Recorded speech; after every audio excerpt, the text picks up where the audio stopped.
Hello everyone, সবাইকে স্বাগতম জানাচ্ছি। আজকে আমাদের ইন্ট্রোডাকশন টু ডেটা সায়েন্স এই কোর্সটার উইক 3 এর আমরা হচ্ছে মিন, মিডিয়ান, মোড পর্যন্ত দেখেছিলাম। সো আজকে আমাদের টপিক স্টার্ট হবে from data spread. So data spread বলতে দেখো ওয়ার্ডটা দেখো data spread. What does data spread mean? So basically what I can understand from the word data spread is আমার যে ডেটা সেটে যতগুলো ডেটা পয়েন্টস দেওয়া আছে সেগুলা কত থেকে কতর মধ্যে স্প্রেডেড, মানে ছড়ানো কতটুকু, কত থেকে কতর মধ্যে ছড়ানো আছে। বেসিক্যালি এইটাই ওয়ার্ডটা থেকে আমার ফার্স্ট আন্ডারস্ট্যান্ডিং যে ডেটা স্প্রেড কি, মানে বেসিক্যালি ডেটাটা কতটুকু স্প্রেডেড অবস্থায় আছে, কতটুকু ছড়িয়ে ছিটিয়ে আছে। ছড়িয়ে ছিটিয়ে কতটুকু আছে বোঝার ওয়েটা কি? দেখো আমার অনেকগুলো ডেটা পয়েন্ট আছে, 100টা ডেটা পয়েন্ট আছে, সেটার ম্যাক্সিমাম একটা থাকবে, অবশ্যই কোনো একটা ভ্যালু থাকবে যেটা ম্যাক্সিমাম, এর উপরে আর কোনো ভ্যালু নাই। ওই ডেটা পয়েন্টের মধ্যে একটা ভ্যালু থাকবে সেটা হচ্ছে মিনিমাম, তার নিচে কোনো ভ্যালু নাই।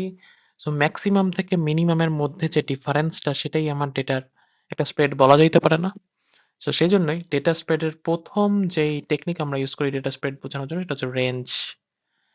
সো রেঞ্জ বের করার ওয়েটা কি? তোমরা already know that that is the difference between the maximum element and the minimum element in a data point is called the range.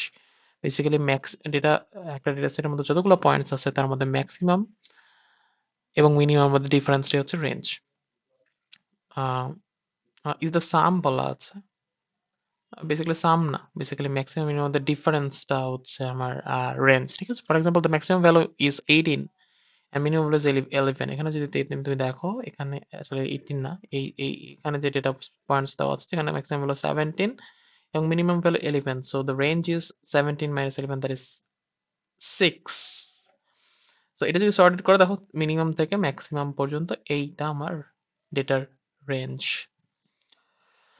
So next data spread এর যে টেকনিক, দেখো আমি topic কিন্তু same data spread, কিন্তু নতুন technique আমি চলে গেছি যেটাকে বলা হচ্ছে আইকিউআর। আইকিউআর এর ফুল ফর্ম কি? Inter quartile range. এই যে দেখো এখানে, এই যে এখানে ইন্টার কোয়ার্টাইল রেঞ্জ, যেটাকে সংক্ষেপে আইকিউআর বলা হয়। সো ইন্টার কোয়ার্টাইল রেঞ্জ বোঝার আগে আমার ফার্স্টে কোয়ার্টাইলস বুঝতে হবে। So what is quartile? Quartile হচ্ছে আমার ডেটা পয়েন্ট, ধরো একটা ডেটা সেটের মধ্যে তো অনেকগুলো ডেটা পয়েন্টস আছে, প্রত্যেকটা কিছু ভ্যালু আছে। সো যতগুলা ভ্যালু ম্যাক্সিমাম থেকে মিনিমাম থেকে ম্যাক্সিমাম পর্যন্ত যতগুলা ভ্যালু আছে, ভ্যালুগুলোকে আমি 4টা আলাদা আলাদা ব্লকে ভাগ করতে পারি। লাইক ফর এক্সাম্পল যে আমার যত ডেটা পয়েন্ট আছে তার 25% ডেটা কোন রেঞ্জের মধ্যে আছে, 26 থেকে 50% ডেটা কোন রেঞ্জের মধ্যে আছে, 51 থেকে 75% ডেটা কোন রেঞ্জের মধ্যে আছে, 76 থেকে 100% ডেটা কোন রেঞ্জের মধ্যে আছে। তো দেখো আমি কিন্তু 4টা ভাগে ভাগ করতে পারি। কোয়ার্টাইল ওয়ার্ডটা আসেই 4 থেকে আর কি। সো 4টা ভাগে ভাগ করার যে আমার পুরো ডেটা পয়েন্টকে 4টা ভাগে ভাগ করার যে টেকনিক সেটাই হচ্ছে কোয়ার্টাইল। এরকম করে আরো অনেক টেকনিক দেখবা তুমি, কোয়ার্টাইল আছে, পার্সেন্টাইল আছে। পার্সেন্টাইল মানে হচ্ছে পুরো ডেটা পয়েন্টকে তুমি 100টা ভাগে ভাগ করতেছো। সো প্রত্যেকটা এক ভাগ করে। So that's called percentile. 75th percentile means তোমার তুমি যে ভ্যালুটার মধ্যে পাচ্ছ সেই ভ্যালু সমান বা ছোট হচ্ছে যত ভ্যালুস আছে মিনিমাম থেকে, সেটা হচ্ছে 75% ভ্যালু হচ্ছে এই ধরো তুমি ফর এক্সাম্পল তুমি পেলা হচ্ছে ডেটা সায়েন্স কোর্সে তুমি পেয়েছো হচ্ছে 73। 73 তুমি পাইছো, অ্যান্ড দ্যাটস, ধরো এটা হচ্ছে সিক্স 73 তুমি পেয়েছো। ফার্স্ট অফ অল তুমি 73 পাইছো ফাইনালে, ওকে? সো ধরো এটা তোমাকে কেউ একজন বললো যে এই নাম্বারটা হচ্ছে যত স্টুডেন্ট এক্সাম দিয়েছে তাদের মধ্যে এটা হচ্ছে 82nd পার্সেন্টাইল। 82nd পার্সেন্টাইল মানে হচ্ছে তোমার সমান বা তোমার কম হচ্ছে 82% মানুষ, 82% মানুষ তোমার সমান বা তোমার কম পাইছে।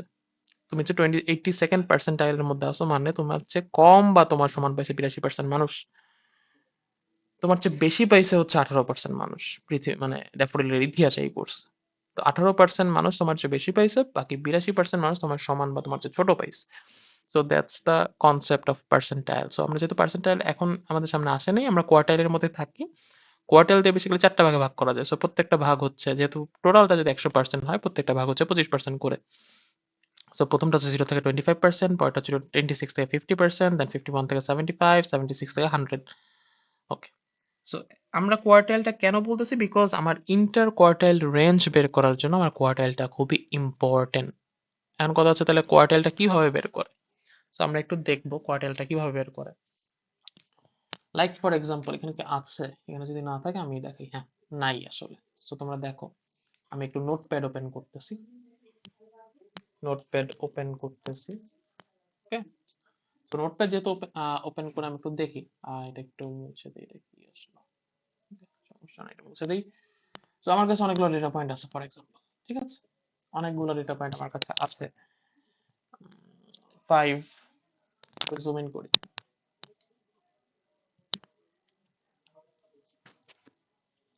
5 আছে, 14 আছে, 7 আছে, 2 আছে, 87 আছে,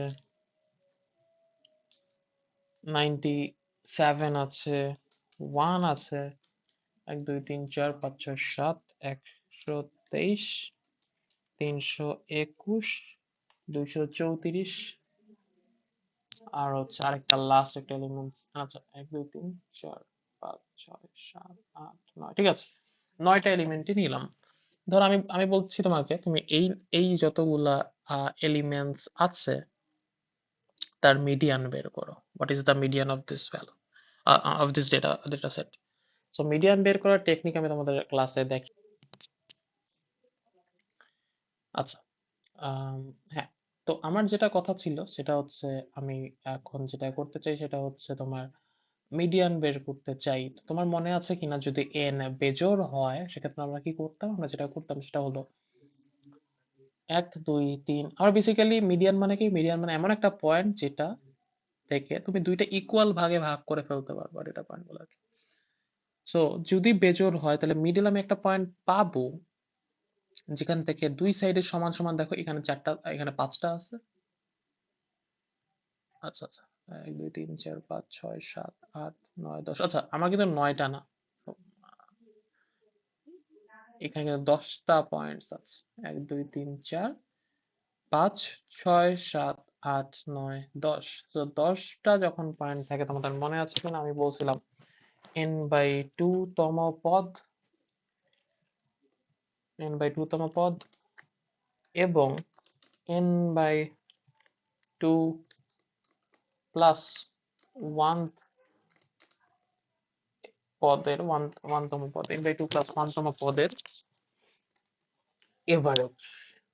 সো তুমি বলো যদি n 10 হয় তাহলে 5 নাম্বার পদ ফিফথ এলিমেন্ট এবং সিক্সথ এলিমেন্টের এভারেজটাই হচ্ছে আমার মিডিয়ান।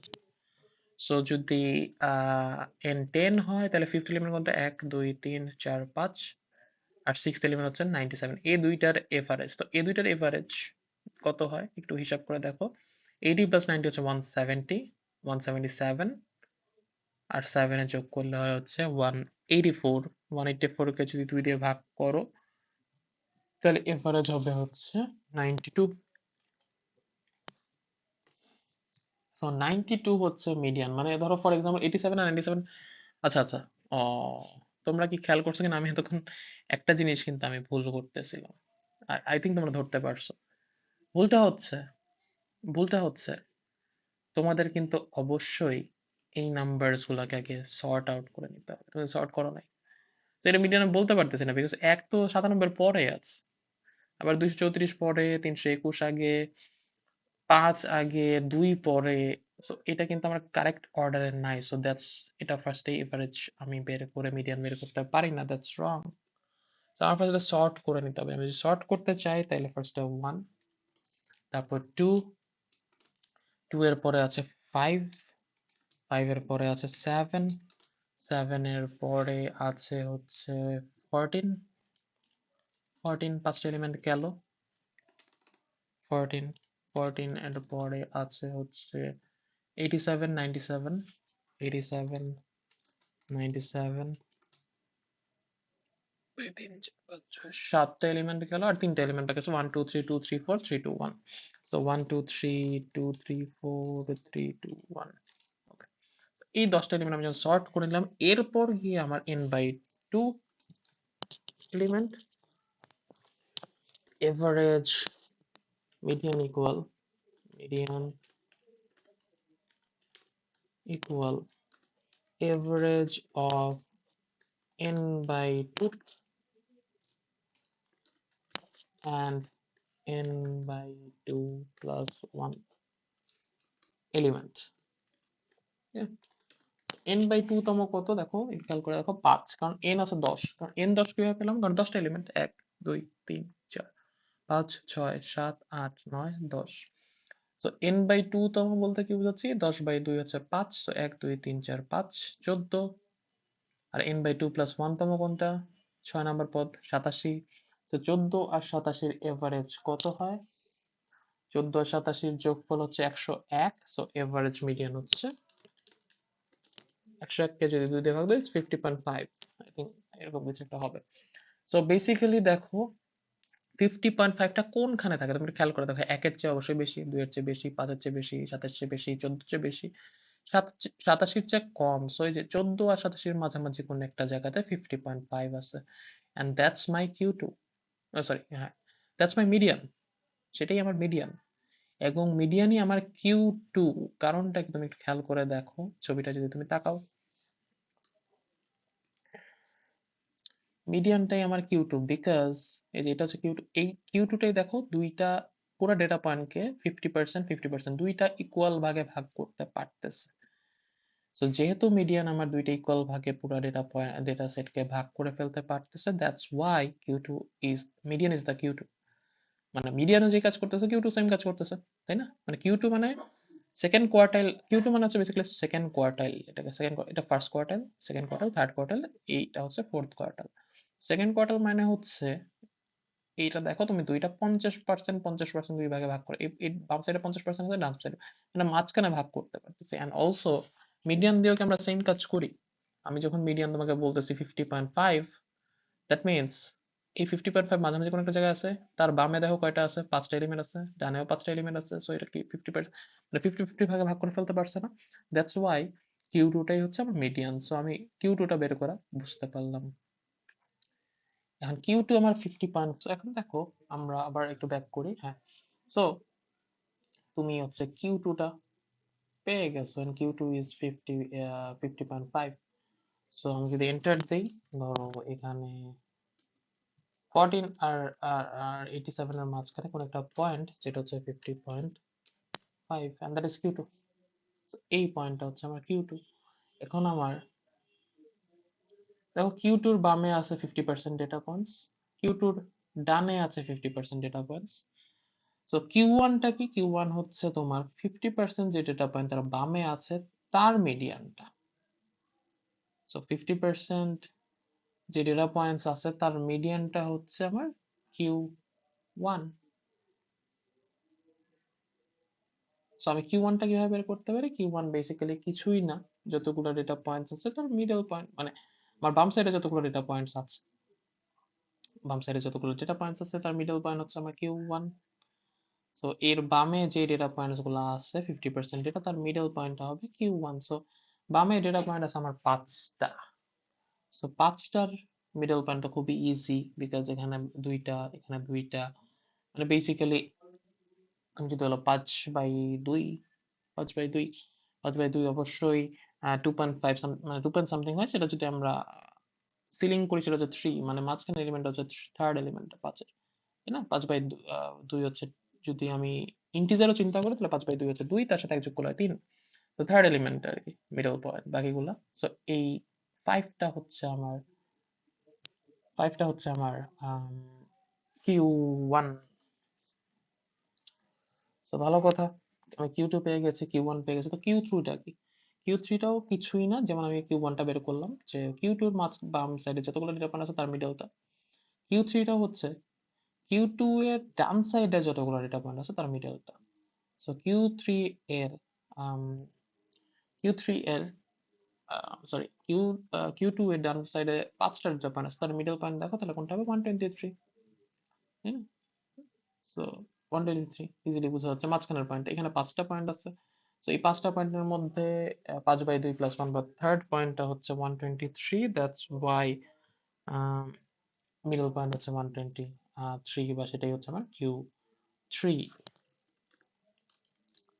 সো আমি Q2 পেয়েছি, ফার্স্টে যতগুলো ডেটা পয়েন্ট আছে তার মিডলটা বের করে। এখন Q2 দুইটা ইকুয়াল পার্টে আমার ভাগ করে দেয়, আমার পুরো ডেটা পয়েন্টকে দুইটা ইকুয়াল পার্টে ভাগ করে দিচ্ছে। সো বাম সাইডে আছে কিছু, ডান সাইডে কিছু আছে। বাম সাইডের গুলোর মধ্যে যে মিডল পয়েন্ট সেটা হচ্ছে Q1, ডান সাইডের গুলোর মধ্যে যে মিডল পয়েন্ট সেটা হচ্ছে Q3। কিন্তু তোমরা খেয়াল করে দেখো, সো আমরা বুঝলাম যে Q1, Q2, Q3 কিভাবে বের করতে হয়। কথা হচ্ছে হোয়াট, মানে এটা সিগনিফিকেন্সটা কি, এটার মিনিংটা কি? এটার মিনিংটা হচ্ছে Q2 বলতেছিল 50.5, দ্যাট মিনস 50.5 এর সমান বা তার নিচে পুরো ডেটা পয়েন্টের 50% ডেটা আছে। 5 এর সমান বা তার নিচে, বা তুমি বলতে পারো 5 এর নিচে পুরো ডেটা পয়েন্টের 5 এই লাইনটার নিচে পুরো ডেটা পয়েন্টের 25% ডেটা আছে। 123 ডেটা পয়েন্টের নিচে পুরো এই পয়েন্টের নিচে পুরো ডেটা পয়েন্টের 75% ডেটা আছে। That's the significance of Q3। এবং এই যে লাস্টের এটা হচ্ছে Q4, বা এটার বাইরে এর নিচে 321 বা তার যে ছোট হচ্ছে 100% ডেটা আছে, সেটা হচ্ছে আমার Q4। সো এটা হচ্ছে Q1, Q2, Q3 significance. But আমরা একটা টপিকের মধ্যে ছিলাম, সেটা হচ্ছে inter quartile range. So inter quartile রেঞ্জটা কি? ইন্টার কোয়ার্টাইল রেঞ্জ বের করতে হলে আমার Q3 দরকার হয় এন্ড Q1 দরকার হয়। দ্যাটস ওয়াই কিভাবে Q3 Q1 বের করতে হয় সেটা আমি তোমাকে দেখালাম। সো ইন্টার কোয়ার্টাইল রেঞ্জ কিছুই না, দুইটা difference Q3 minus Q1। So তোমার অনেকগুলো ডেটা পয়েন্ট যদি দেওয়া থাকে, তার Q3 তুমি বের করবা, তার Q1 তুমি বের করবা, তার রেঞ্জটা তুমি বের করবা। Inter quartile range, not range. That's inter quartile range. তাহলে আমার কথা হচ্ছে এখন যে ইন্টার কোয়ার্টাইল রেঞ্জের সিগনিফিকেন্সটা আসলে কি? কেন ইন্টার কোয়ার্টাইল রেঞ্জ আসলো? আমি তো নরমাল রেঞ্জেই ছিলাম, রেঞ্জ আমি ইজিলি বের করে ফেলতে পারতেছিলাম যে maximum minus minimum is the range. So inter quartile রেঞ্জের দরকার কি ছিল? তোমরা যেমন বলেছিলে ক্লাসে আমাকে যে মিডিয়ানের ইম্পর্টেন্সটা কি, যে যদি আমার মিন আছে সেন্ট্রাল টেন্ডেন্সিতে, তখন মিডিয়ান কেন দরকার হয়? ওই যে আউটলায়ারের জন্য রেজিস্ট্যান্ট মিডিয়ান, একইভাবে ইন্টার কোয়ার্টাইল রেঞ্জও আমার আউটলায়ারের জন্য রেজিস্ট্যান্ট। রেজিস্ট্যান্ট বলতে বোঝাচ্ছি যে ইন্টার কোয়ার্টাইল রেঞ্জ আউটলায়ার দিয়ে প্রভাবিত কম হয়। কিভাবে কম হয়? আপনি চিন্তা করে দেখো, আউটলায়ার বেসিক্যালি একটা দুইটা এলিমেন্ট থাকে যেটা খুবই বড় বা খুবই ছোট। যদি আমি নরমাল রেঞ্জ বের করতে চাই, সেক্ষেত্রে আমার ওই যে খুবই বড় একটা এলিমেন্ট বা খুবই ছোট একটা এলিমেন্ট, অন্যগুলোর সাথে মিল নাই এরকম একটা এলিমেন্ট হঠাৎ করে চলে আসতেই পারে। এবং রেঞ্জের সূত্রটাও কিন্তু সেটাই বলতেছে, ম্যাক্সিমাম মাইনাস মিনিমাম। সো অনেক বড় একটা ভ্যালু ম্যাক্সিমাম আছে, বাকিগুলো এর সাথে কোনো কানেকশনই নেই। যেমন 10টা 1 আছে আর একটা 90,000 আছে, তো তোমার রেঞ্জ কিন্তু হবে 90,000 মাইনাস 1, তাহলে 89,999 তোমার range. But this range is not reflecting our data point. কিন্তু ইন্টার কোয়ার্টাইল রেঞ্জে কিন্তু তুমি ম্যাক্সিমাম মাইনাস মিনিমাম করতেছো না, তুমি বেসিক্যালি Q3 মাইনাস Q1 করতেছো, মানে 75% ডেটা, যে যে পয়েন্টটা 75, যে পয়েন্টটা 75% ডেটার উপরে আছে সেই পয়েন্টটা থেকে যে পয়েন্টটা 25% ডেটার উপরে আছে সেটাকে তুমি বিয়োগ করতেছো। তুমি কিন্তু একটা বড় অ্যামাউন্ট বাদ দিয়ে দিতে পারতেছো। তোমার আউটলায়ার আসার সম্ভাবনা কিন্তু নগণ্য, বা আউটলায়ারের উপর এটা সিগনিফিকেন্টলি আউটলায়ারের উপর কোনো, মানে আউটলায়ার এটার উপর কোনো ইফেক্ট ফেলতে পারতেছে না। That's why we can use inter quartile range. So আগের এক্সাম্পলটা একটু চলে যাই। এই এক্সাম্পলটা যদি তোমাকে বলে ইন্টার কোয়ার্টাইল রেঞ্জ বের করো, তাহলে দেখি, আমরা করে দেখি। এখানে দেখো টোটাল এলিমেন্টস আছে হচ্ছে আমার 1 2 3 4 5 6 7 8 9, 9টা। সো 9টা এলিমেন্ট যদি থাকে আমার, যদি আমি ফার্স্টে Q2 বের করতে হবে Q1 Q3 বের করার আগে। সো Q2 যদি বের করতে চাই, বামে 4টা ডানে 4টা, মানে 5 নাম্বার এলিমেন্টটা, বা n/2, 9/2 হচ্ছে 4 হয়, তার সাথে এক যোগ করলে 5 নাম্বার এলিমেন্ট হচ্ছে আমার মিডিয়ান বা Q2। এখন এটা মিডিয়ান হয়ে গেছে, সেটা বাদ। এখানে বাম সাইডে আছে আমার 4টা, ডান সাইডে আছে 4টা। তো বাম সাইডে 4টার মধ্যে যদি Q1 বের করতে চাই, তাহলে আমি কি করব? আমি হচ্ছে বেসিক্যালি 4/2 বা সেকেন্ড এলিমেন্ট এবং থার্ড এলিমেন্ট, এই দুইটার এভারেজ নিব। এভারেজ যদি নেই, এটা হচ্ছে 11.5, আবার একইভাবে 14 ডান সাইডে, মিডিয়ানের ডান সাইডে 4টা এলিমেন্ট আছে, 14, 15, 16, 17। তার যদি Q3 টা বের করতে চাই বা 4টা এলিমেন্টের মিডিয়ানটা বের করতে চাই, সেটাই তো Q3। ডান সাইডে যে 4টা এলিমেন্ট আছে তার মিডিয়ানটা হচ্ছে Q3। সো আমি যদি এটা বের করতে চাই তাহলে 15 + 16 ডিভাইডেড বাই 2, সেটা হচ্ছে 15.5। সো Q3 আমি পেয়েছি 15.5, Q1 আমি পেয়েছি 11.5। দুইটা যদি বিয়োগ করি, 15.5 মাইনাস 11.5 কত হয়? আমার 4 আসতেছে। সেটাই আমার ইন্টারকোয়ার্টাইল রেঞ্জ। সো আমার দেখো রেঞ্জ আর ইন্টারকোয়ার্টাইল রেঞ্জ আমাদের এখানে ডিফারেন্স আছে। নেক্সট আসি box plot. Box plot is nothing but a representation of our data.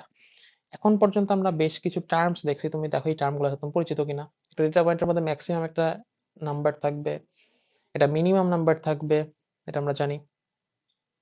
আমরা একটা মিডিয়ান বলতে কি বোঝায় সেটা আমরা জানি। ফার্স্ট কোয়ার্টাইল বলতে কি বোঝায় সেটা আমরা জানি। থার্ড কোয়ার্টাইল বলতে কি বোঝায় সেটা আমরা জানি।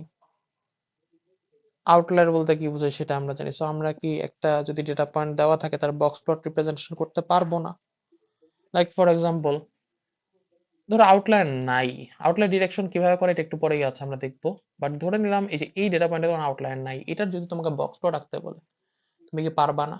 একটু আগে আমি বললাম Q1 কত, 11.5, Q3 কত, 15.5, মিডিয়ান বা Q2 কত, 14 ছিল, ম্যাক্সিমাম 17 ছিল, মিনিমাম 11 ছিল, ইন্টার কোয়ার্টাইল রেঞ্জ ছিল ওই যে কিউ থ্রি আর Q1 এর রেঞ্জটা।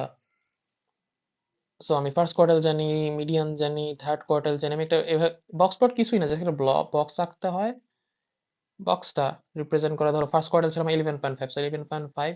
থার্ড কোয়ার্টাইল ছিল আমার হচ্ছে উম, কত জানি ছিল একটু দেখি, ছিল আমার 16.5 বা 15.5, 15.5। সো 11.5, 15.5, মিডিয়ান ছিল 14।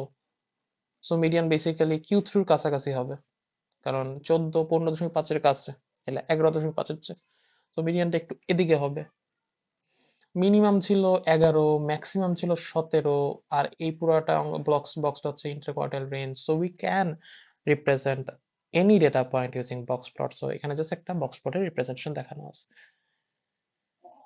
ওকে, নেক্সট আসি আউটলায়ার। আউটলায়ার কি আমরা অলরেডি হয়তো বা একটু পরিচিত। আউটলায়ার ইজ বেসিক্যালি কোনো ডেটা পয়েন্ট যেটা মানে কোনো পয়েন্টস যেটা মানে পুরো ডেটাকে রিপ্রেজেন্ট করতেছেন, আউট অফ নোওয়্যার কিছু একটা চলে আসছে। ধরো ফর এক্সাম্পল, ওই যে বলতেছিলাম ডেটা সায়েন্স কোর্সে তুমি কত মার্ক পেয়েছো, এরকম 50 জনের আমি মার্কস নিয়েছি। হঠাৎ করে একটা দেখতেছি 600 মার্ক পাইছে একজন।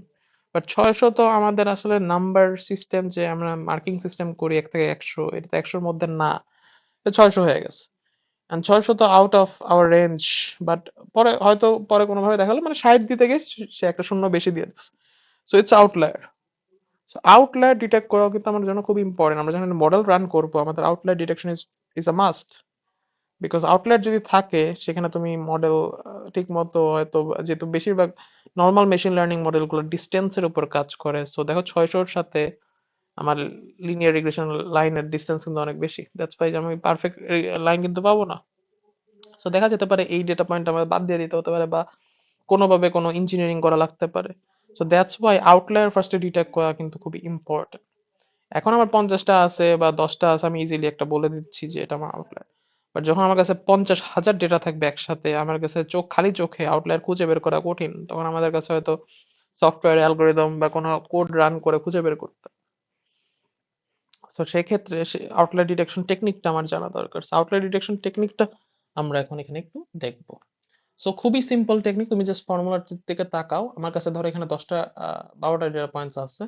ফর্মুলাটা কি একটু আগে আমরা দেখলাম আইকিউ আর কেমনে বের করে, ইন্টার কোয়ার্টাইল রেঞ্জ। আইকিউ আর হচ্ছে inter quartile range. Basically inter quartile range বের করা হয় হচ্ছে Q3 মাইনাস Q1। এই এই ফর্মুলা দিয়ে Q3 মাইনাস Q1 দিয়ে আইকিউ আর বের করা হয়।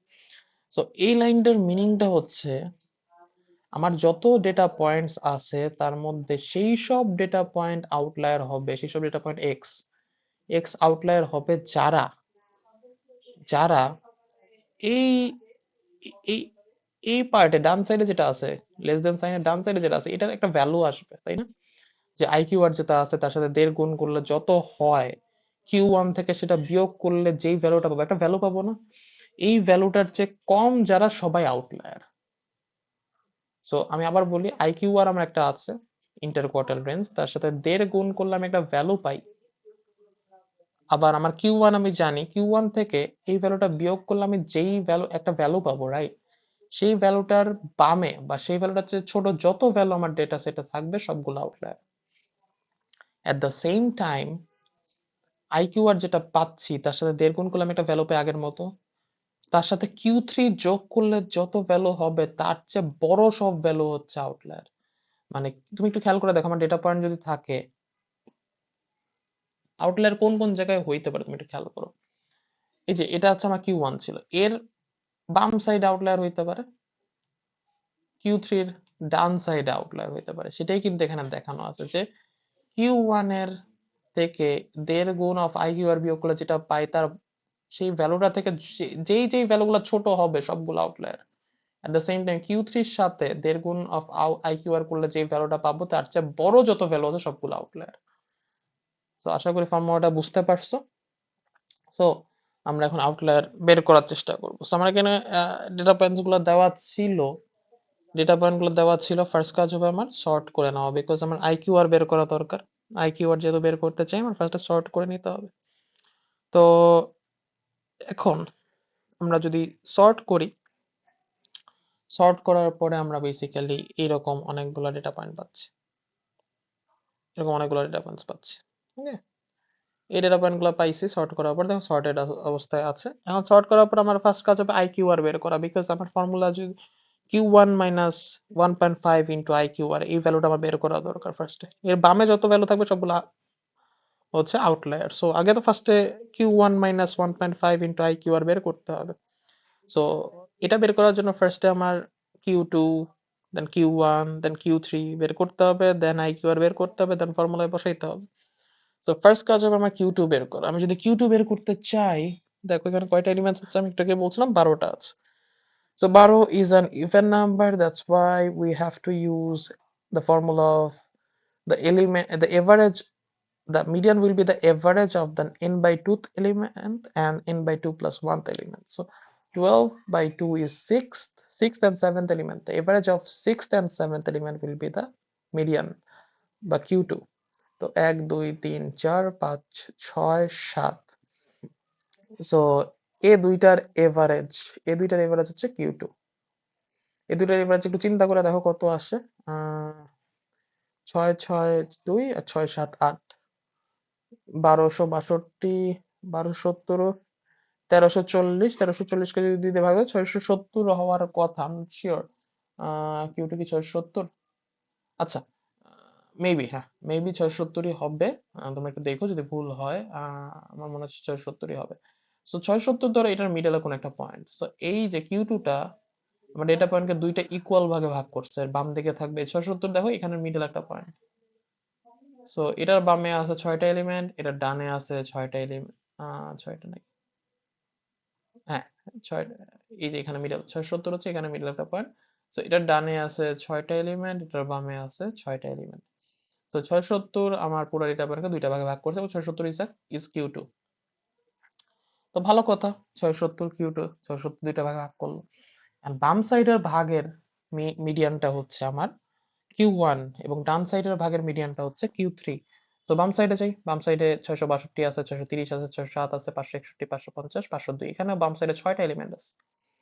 তো যদি 6টা এলিমেন্ট থাকে তার মিডিয়ান কেমনে হবে থার্ড এন্ড ফোর্থ এলিমেন্টের এভারেজ। তো থার্ড এলিমেন্ট 561, ফোর্থ এলিমেন্ট 607, দুইটার যদি যোগ করি যোগফল হবে হচ্ছে 1168। 1168, 1168 কে যদি 2 এ ভাগ দেই, 1168 কে যদি 2 দিয়ে ভাগ দেই তাহলে হচ্ছে দেখো কত আসে, একটু আমি ক্যালকুলেটর একটু ইউজ করি।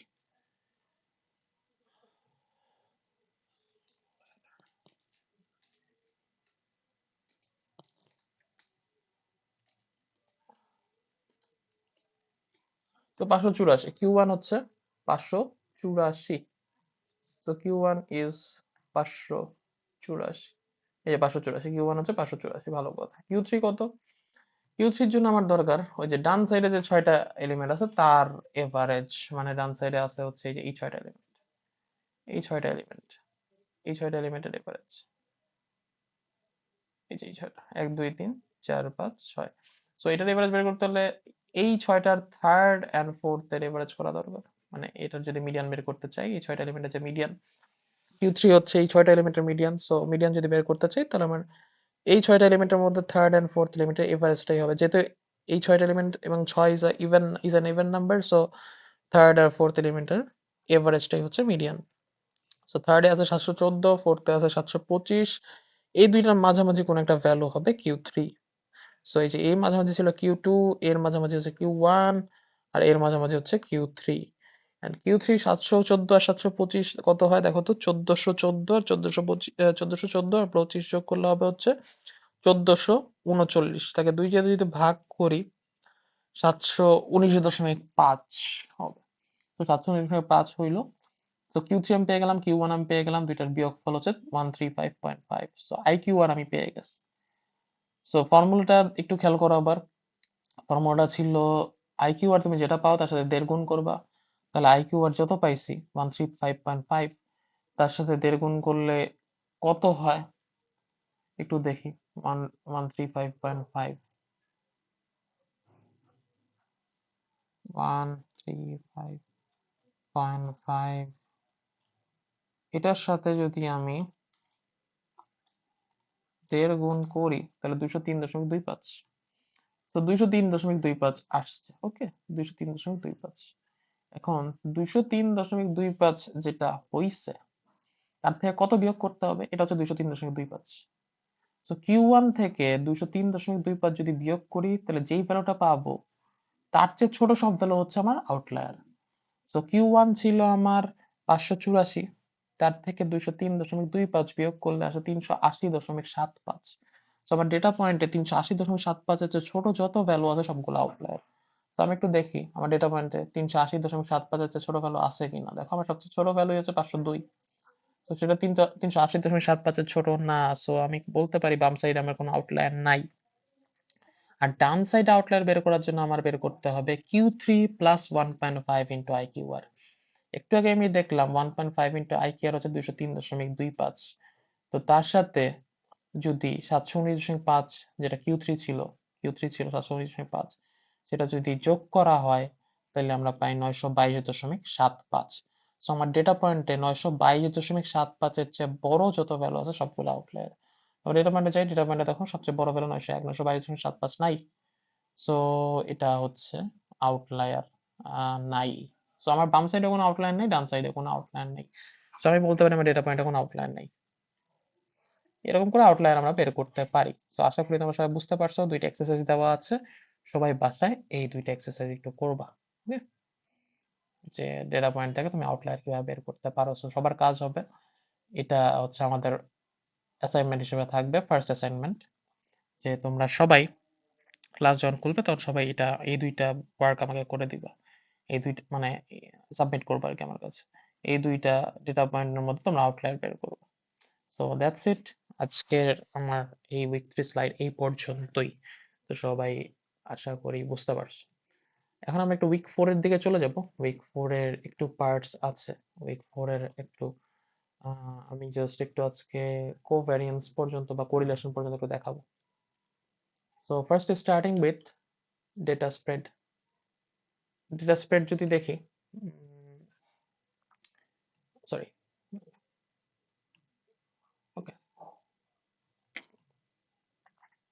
সো এই স্লাইডটা বেসিক্যালি ডেটা স্প্রেড নিয়ে, মানে ডেটা কতটুকু স্প্রেডেড অবস্থায় আছে। ডেটা স্প্রেড আমরা দেখছিলাম যে আম, আমরা রেঞ্জ দেখছিলাম বা ইন্টারকোয়ার্টাইল রেঞ্জ দেখছিলাম, বাট বেসিক্যালি আমার ডেটাটা এটাও আমাকে আসলে বুঝতে ওইভাবে হেল্প করতেছে না যে কতটুকু, মানে আমার যে সেন্ট্রাল টেন্ডেন্সি ছিল, মাঝখানের ভ্যালুগুলো ছিল, সেখান থেকে কতটুকু স্প্রেডেড, কেন্দ্র থেকে কতটুকু দূরে আমার ভ্যালুগুলো আছে সেটা আমি বুঝতে পারতেছিলাম না। আমি জাস্ট বুঝতে পারছিলাম ম্যাক্সিমাম মিনিমামের ডিফারেন্স, আমার রেঞ্জ অথবা ইন্টারকোয়ার্টাল রেঞ্জ বলতেছিল Q3 আর Q1 এর ডিফারেন্স মোটামুটি একটা রেঞ্জ বলতেছিল। বাট আমার যে সেন্ট্রাল টেন্ডেন্সি আছে, মিন বা মিডিয়ান, মাঝখানের ভ্যালু, সেখান থেকে কতটা দূরে, আমরা জানি মাঝখানের ভ্যালুগুলাই সবচেয়ে বেশি পরিমাণে থাকে। সো মাঝখানের ভ্যালু থেকে বাকিগুলো কত দূরে সেটা আমি বুঝতেছিলাম না।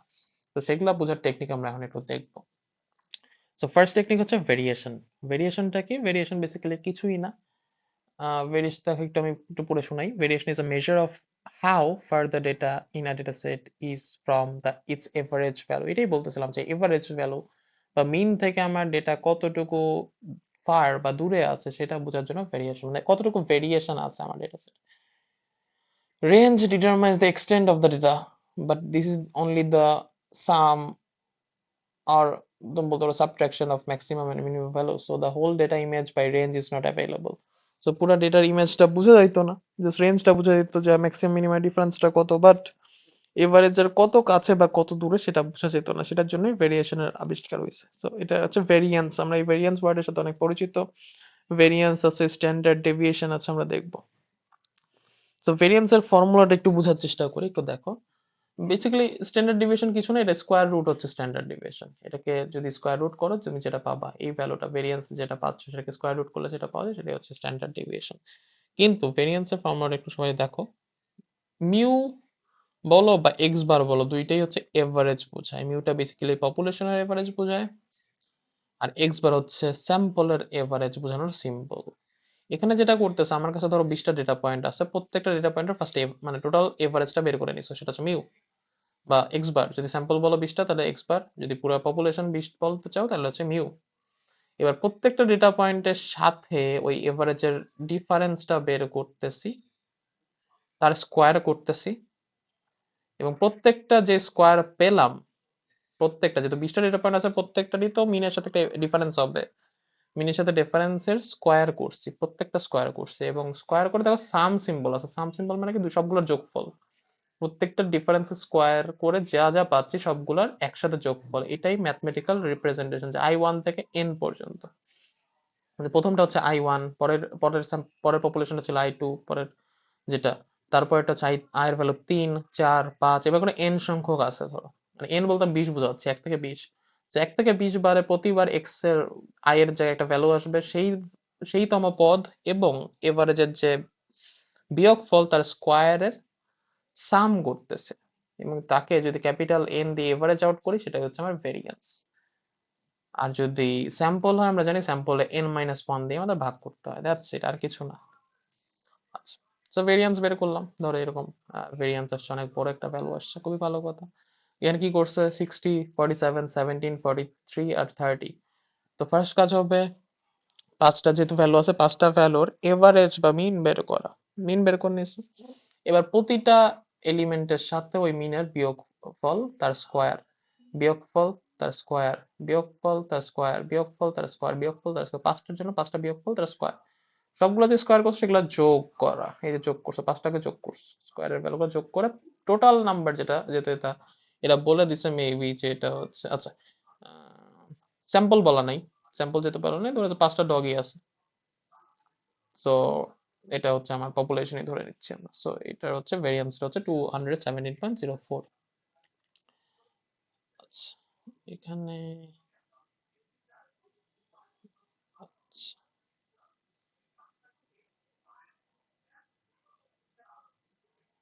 ওকে, আমি এখানে মনে হয় একটা স্লাইড অ্যাড করছিলাম, ওইটা কি এখানে নাই নাকি?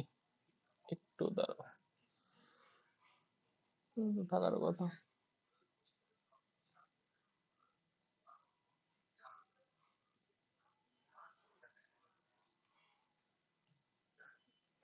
Week week 4।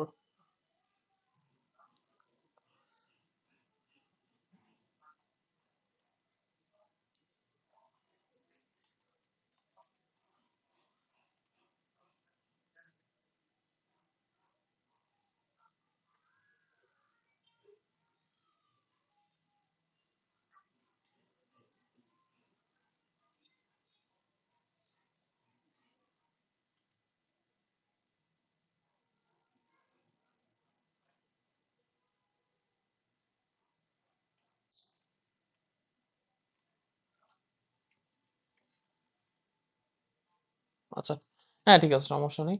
আমরা হচ্ছে ভেরিয়েন্সটা দেখলাম। সো ভেরিয়েন্সটা দেখলাম, এখানে ভেরিয়েন্সটা হচ্ছে 217.04 সেন্টিমিটার। এটার মিনিংটা হচ্ছে ডগের হাইট এভারেজ ভ্যালু থেকে 217.04 সেন্টিমিটার ভেরিয়েশন আসতে পারে, ঠিক আছে, বোথ সাইডে। 217 মানে কম বেশি দুইটা মিলায় can vary by at least মানে অ্যাট মোস্ট 217.04 সেন্টিমিটার। কিন্তু যেটা হচ্ছে ভেরিয়েন্সের দিকে একটু চিন্তা করো, ভেরিয়েন্সের সমস্যাটা আসলে কি? কেস থেকে কেসে ভেরিয়েন্সের ভ্যালু চেঞ্জ আসতে পারে। যেমন এখানে আছে সেন্টিমিটারে, দ্যাটস ওয়াই ভ্যালুটা ধরো এরকম। যেমন একটা হিউম্যানের সেন্টিমিটার ধরো কত, আমার ধরো 178 সেন্টিমিটার, সেটাকে যদি আমি ফিটে নিতাম যে 5 ফিট 10, 5 ফিট 10 মানেটা কি বেসিক্যালি ধরো, ধরে নিলাম আমি এটাকে দশমিকে কনভার্ট করতে যাচ্ছি 5 ফিট 10 কে। তো 5 ফিট 10 কে ধরো আমি লিখলাম হচ্ছে 5.8 সামথিং, ঠিক আছে, 5.9, তারপর 5.10 কে আমি 6 এ কনভার্ট করে ফেলতাম ফর এক্সাম্পল। কোন একটা আমি আম, কোনো না কোনো ভাবে কনভার্সন করে ফেলছি যে 5.8 হচ্ছে 5 ফিট 10 এর ইকুইভ্যালেন্ট। সো 5.8 তার ধরো বাংলাদেশি মানুষের এভারেজ হচ্ছে ধরে নিলাম 5.5। 5.5 আর 5.8 এর মধ্যে ডিফারেন্সের স্কোয়ার হবে হচ্ছে 0.3 এর square, and that's very small amount. But আমি যদি বলি 178 সেন্টিমিটার এভারেজ হচ্ছে 161 সেন্টিমিটার, হ্যাঁ 161 আর 178-এর এভারেজ হচ্ছে বিয়োগফল হচ্ছে 17, 17 স্কোয়ার হচ্ছে নিয়ারলি, আমি শিওর না বাট মেবি 200 বা 300 সামথিং হবে, 200 300 সামথিং। আর কই 0.3 এর স্কোয়ার, কই 17 এর স্কোয়ার। সো দেখো ভেরিয়েন্সে কিন্তু তোমার আসলে স্কেলের সাথে সাথে, যেহেতু আমি যা স্কোয়ার করতেছি, স্কোয়ারের সামকে এভারেজ করতেছি, স্কেল চেঞ্জের সাথে অনেক মানে ভ্যালুর অনেক চেঞ্জ আসতে পারে।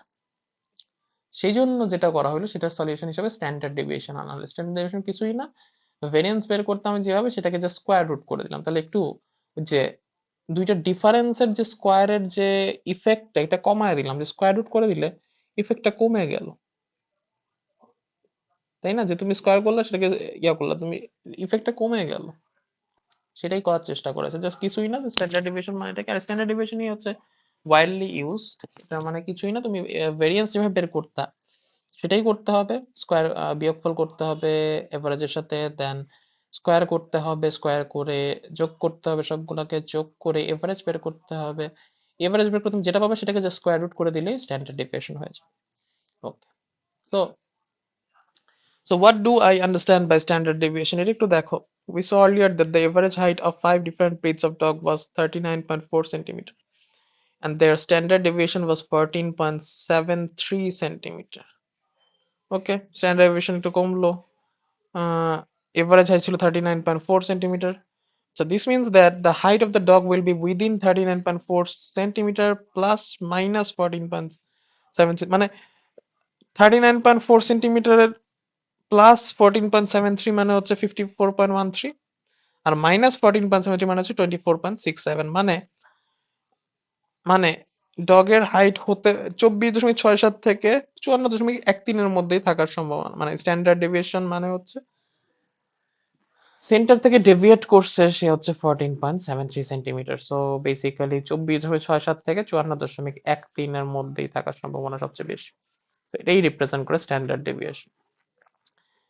বাট ভেরিয়েন্স এর ক্ষেত্রে দেখা যাচ্ছিল অনেক বড় ভ্যালু আসছিল, বিকজ আমরা এখানে স্ট্যান্ডার্ডাইজ করি নাই। স্ট্যান্ডার্ড ডেভিয়েশন আমরা একটু স্ট্যান্ডার্ডাইজ করতেছি, দ্যাটস ওয়াই এটা স্ট্যান্ডার্ড মানে একটা রেঞ্জের মধ্যে চলে আসতেছে, এবং ইরেসপেক্টিভ অফ স্কেলের চেঞ্জে এটা কোনো ইফেক্ট নাই। আচ্ছা, লাস্ট প্যারাটা একটু দেখো, if the standard deviation of a data is less then the most of the values are near the centre, the variation is less.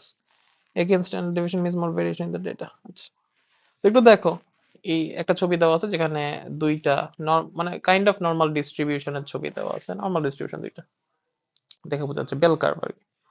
দুইটার কার্ভটা দেখো, দুইটার সেম, মানে বাম দিকে যতটুকু ডান দিকে ততটুকু সেম। এবং আমরা জানি স্ট্যান্ডার্ড আমরা জানি হচ্ছে যদি নর্মাল নর্মাল ডিস্ট্রিবিউশন হয় তাহলে মিডল পয়েন্টটা হচ্ছে তার mean median mode.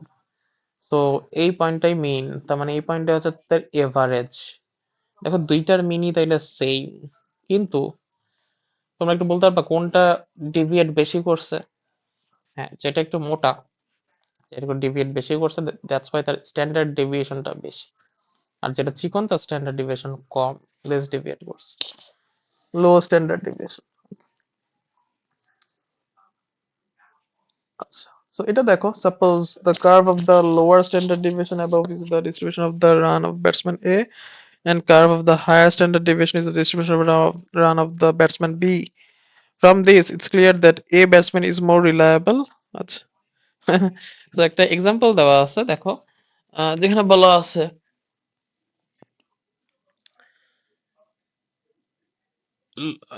of the lower standard deviation above is the distribution of the run of a batsman A. So lower, এখানে আসলে তিনটা দেওয়া আছে, এখানে দুইটার কথা বলা আছে, এখানে আমি বুঝলাম না।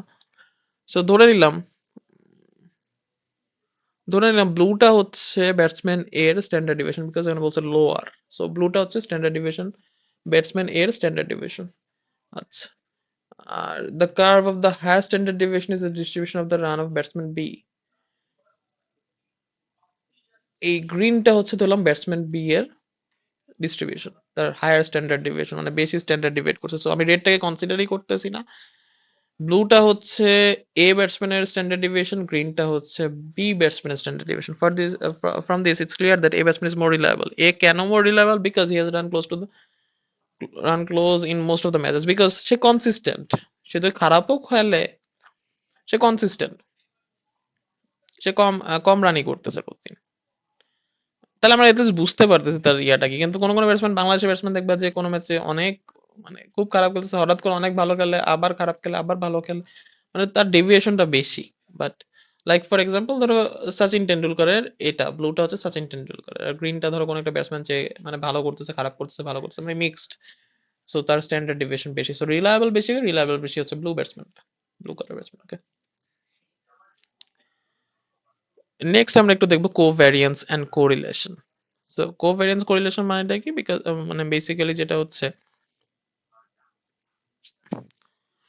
ধরো আমার একটা ডেটা সেটের মধ্যে তো আসলে অনেকগুলা কলাম থাকে, অনেকগুলো ফিচার্স থাকে, এন্ড ফিচার গুলোর মধ্যে অনেক সময় কানেকশন বা ধরো একটা রিলেশন থাকতে পারে, বা একটা একটা আরেকটার উপর ডিপেন্ডেন্ট হইতে পারে।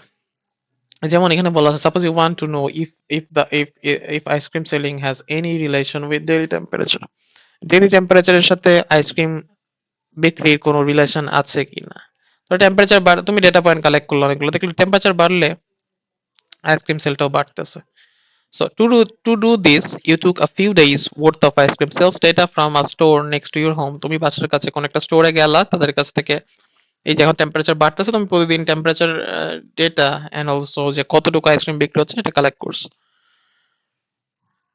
Selling ice creams and scattering the temperature clearly shows that as the temperature rises, so does the sale of ice cream. If the temperature goes down again, the sale of ice cream also go down. So তুমি দেখলা যে সময়ের সাথে সাথে যে এই যে তুমি ডেটা কালেক্ট করছো, তুমি দেখলা যে সময়ের সাথে সাথে টেম্পারেচার যখন বাড়তেছে বা কমতেছে, সেটার সাথে কিন্তু আমার আইসক্রিম সেলের তারতম্য হচ্ছে। টেম্পারেচার বাড়লে সেল বাড়তেছে, আর টেম্পারেচার কমলে সেল কমতেছে।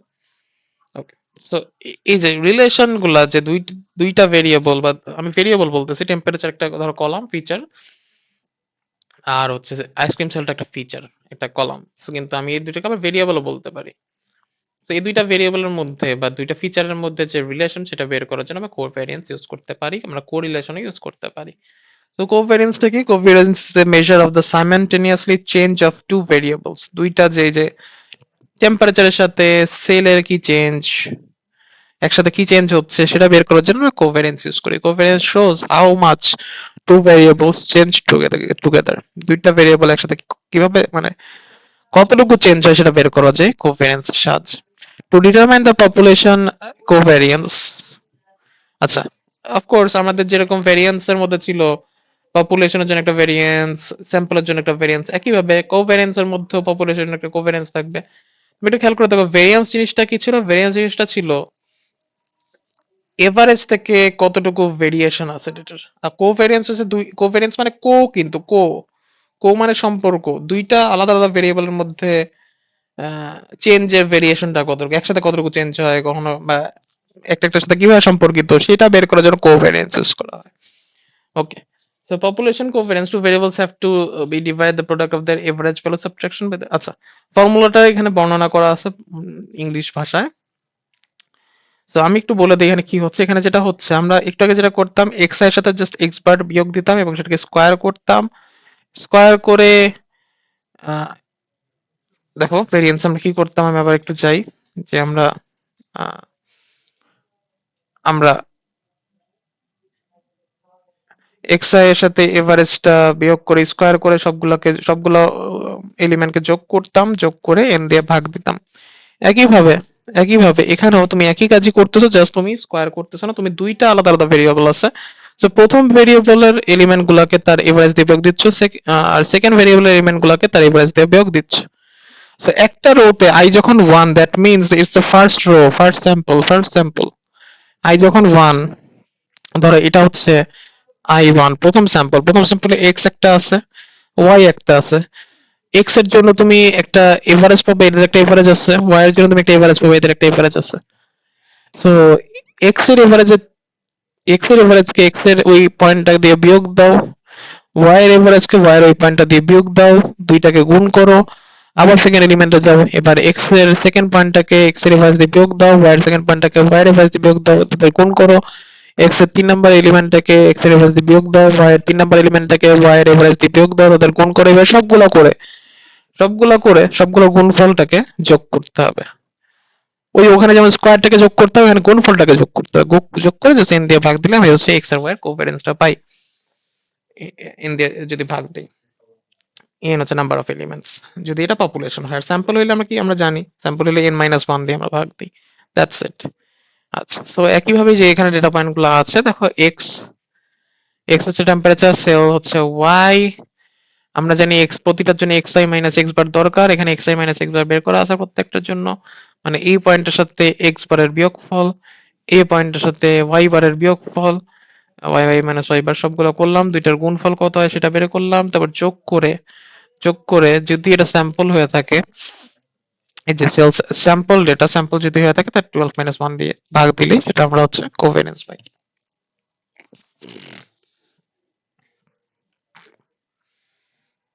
সো আমরা পেয়েছি 484.093, মানে by subtracting the above we know that the ice cream cells volume and temperature coverage is 484.09. This is no scale of covariance value. The value of variable changes with the value of covariance. So many times it becomes difficult to come to a conclusion from covariance. আচ্ছা, কোভ্যারিয়েন্স এর ক্ষেত্রে একটু দেখো একটা সমস্যা আছে, সেটা আমি যে এখানে দেখাইছি, যেটা আমাদের ভেরিয়েন্স এর মধ্যেও ছিল, যে স্কেল চেঞ্জ হইলে কোভ্যারিয়েন্স অনেক বেশি হয়ে যাচ্ছে। যেমন একই জিনিস, হাইট আছে, ওয়েট আছে, এই ওয়েটটা যখন কিলোগ্রামে আছে, আমি কোভ্যারিয়েন্স বের করছি বা বের করে দেখবে এরকমই কাইন্ড অফ হবে। এবং ওয়েটটা যদি কিলোগ্রাম থেকে গ্রামে নেই, মানে হাজার দিয়ে গুণ করি, সেক্ষেত্রে কোভ্যারিয়েন্স হচ্ছে এত বেশি। তার মানে কি হাইট আর ওয়েটের মধ্যে ভেরিয়েশন এত বেশি হয়ে গেল, হাইট বাড়লে ওয়েটও কি এত বাড়তেছে, এটাই কি মিন করতেছে? তাই একটু আগে তো হাইট বাড়লে ভেরিয়েশন এরকম হওয়ার কথা ছিল, পজিটিভ একটা ভেরিয়েশন 143, সেটা 143, 155, এত ভেরিয়েশন হয়ে গেল না। যেমন ভেরিয়েন্স আমার স্কেলের উপর ইনফ্লুয়েন্সড হইতো, কোভেরিয়েন্স আমার স্কেলের উপর ইনফ্লুয়েন্স হচ্ছে, যে স্কেল বাড়লে কোভেরিয়েন্স অনেক বেড়ে যাচ্ছে। তো এটা সলিউশনটা কি, এটা সলিউশন হিসাবে আমরা হচ্ছে বেসিক্যালি একটু চেঞ্জ এনেছি। চেঞ্জটা কিরকম চেঞ্জ, উপরে নিউমারেটরে কোনো চেঞ্জ নাই, ডিনোমিনেটরে চেঞ্জ আছে। এটাকে বলে correlation. Correlation is a measure of the relationship between two variables, that is if the value of one variable increases or decreases, the measure of how much the value of other variable increase, মানে একটা বাড়লে আর এটা কতটুকু বাড়ে সেটা বের করার technique হচ্ছে কোরিলেশন, পারফেক্টলি বের করা যায়। কোভেরিয়েন্স আমরা দেখলাম সমস্যা, স্কেল চেঞ্জ হইলে কোভেরিয়েন্স এর ভ্যালু অনেক অনেক বেশি চেঞ্জ হয়ে যাচ্ছিল।